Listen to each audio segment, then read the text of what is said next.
Thank you, Mr. Chairman, Ranking Member Shaheen, and Secretary Rubio. Good to see you. It's always great to have you here. Let me start with Iran. I'm deeply concerned, as I know you are, about Iran's nuclear ambitions, and I agree wholeheartedly with President Trump's view that there must be complete dismantlement of Tehran's nuclear enrichment capabilities. A key flaw, as you know, in the JCPOA was its failure to address Iran's support for terrorist proxies. And we've seen the horrific results of that. What assurances is the administration seeking from Iran on its support for terrorist proxies as part of the negotiations?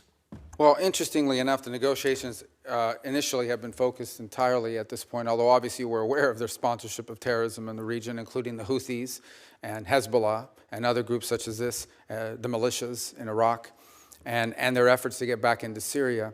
Right now, the focus at this point of this has been their enrichment capability, and they're insistent on enrichment capability. Ultimately, I would say that if in fact we have sanctions that are related, things such as sanctions that are related to the sponsorship of terrorism and their violation of weapons conventions and the like, their long-range munitions, those sanctions will remain. If those aren't part of the deal, then the sanctions will remain as a result of that. But initially, I could say that the focus of the conversations over the last few weeks with Mr. Witkoff and the Iranians has been on this enrichment matter, which is by far the sort of the core and most critical matter. As you know, the Iranian position is that they have a right to enrich as a matter of national pride, and our view has consistently been that they can have a civil nuclear program without an enrichment capability, and that an enrichment capability, in fact, would be weaponized at some point in the future, or could be weaponized, and that's a threat that cannot be accepted. Good, thank you. On Syria, I know that many of us are eager to work with you on implementing the President's plan to lift sanctions and protect key U.S. priorities. What assurances is the administration seeking in your discussions with interim authorities on counterterrorism priorities, including the fight against ISIS, during the process of lifting the sanctions? Well, ISIS hates the transitional authority, and they hate al-Shara, and they hate everybody in his government, and I think pose a grave risk to them. So I don't think the issue with them right now is a matter of willingness or a lack of willingness. It's a lack of capability.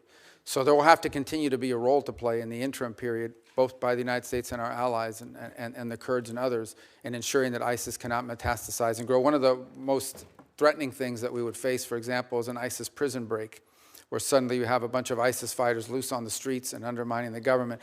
But I do think that part of this dynamic and why we're in a race against time is that every day that goes by that the transitional authority does not have control of the government and or of daily life in some extent, or able to provide basic government services, is a day that ISIS has the ability to reconstitute itself and grow as a threat, both to the transitional authority but ultimately to the broader region. So I don't sense from them a lack of commitment and desire to do something about it.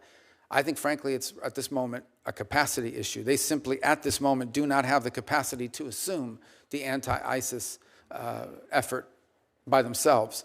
But we hope that with a fully integrated Syrian military that includes the Kurds and everybody else, if you can have no other armed groups in the country except those under the authority of the Syrian government, then I think you begin to make progress. But we're not there yet. That's going to take some time to build, and we look forward to helping as much as we can and as much as little as they want.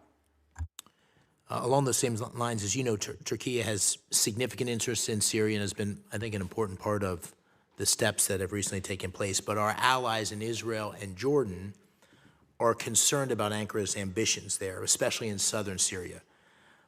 How are you managing those tensions and allied concerns as it relates to Turkey's role in Syria? Well, in the case of Israel, we've had conversations with them about this, what we view as an opportunity for Israel. If, in fact, Syria is stable and has in it a government that has no interest, as they have said, in fighting a war with the authorities there have said, and now obviously you have to prove it, but they have said this is a nationalist project. They are seeking to build a nation. They're not viewing themselves as a launch pad for revolution. They're not viewing themselves as a launch pad for attacks against Israel. So we think this is an extraordinary thing. If in fact you have in Syria a stable government that encompasses all the elements of their society and has no interest whatsoever in fighting wars with Israel over borders or anything else, I think that's an extraordinary achievement for Israel's security. Obviously, they're concerned about the Turkish presence, and we've done some things to deconflict on that front.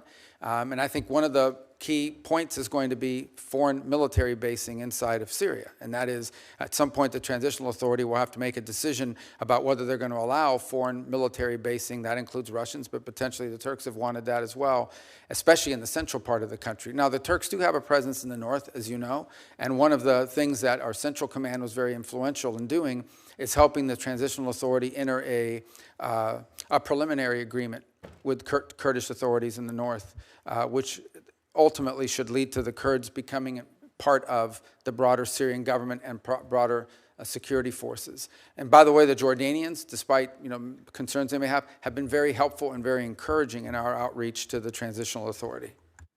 Very good. Thank you. I yield the rest of my time.